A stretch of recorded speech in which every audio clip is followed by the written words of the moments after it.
Tere, olen Tatjana. Täna ma näitan teile, kuidas valmistada erilist tiramisud matcha teega. Võtan 400 mg kuuma vett ja segan matcha teega. Lisan natuke suhkrut. Matchal on väga tugev maitse. Ärge pange liiga palju, muidu see tapab koogi ära. Nüüd eraldame munakollased munavalgetest. Siin on suhkur 200 grammi. Teeb seda pooleks. Üks osa läheb munavalgesse ja teine osa läheb munakollastesse. Nüüd mikserdame munavalge ja suhkur. Vajadusel lisame natuke suhkrut veel juurde. Munavalget mikserdame nii kaua, kui see mass ei kukku välja kausist.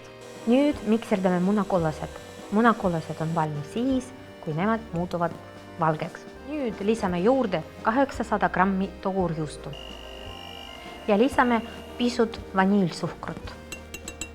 Klassikalises retseptis tiramisu tehakse veiniga, aga mina pigem kasutan konjakit või ruumi.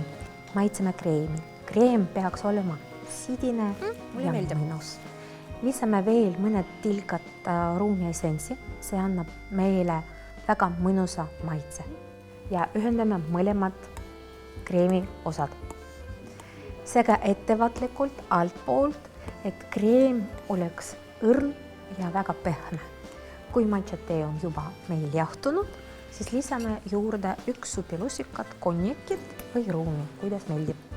Ettevalmistused on juba tehtud, siis paneme kokku meie tiramisu. Mulle meeldib kasutada savoiardi küpsiseid. Leotame küpsiseid matcha tees mõne sekundit. Kreemi võib panna nii palju, kui te soovite. Kõik on maitse järgi.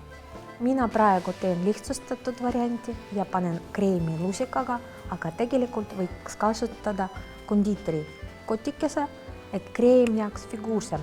Viimase lihvi andmiseks kasutame Tatjana salakomponenti. Kuna tegu pole tavalise komponentiga, siis kasutame seda väga ettevaatlikult. Kaunistamiseks te võite kasutada masikaid, mustikaid, piparmünti, mis iganes, mida teie hing ihkab. Peale kaunistamist me paneme seda külmkappi 6 tunniks, et kreem stabiliseerub. Ja ongi meie tiramisu valmis. Head isu!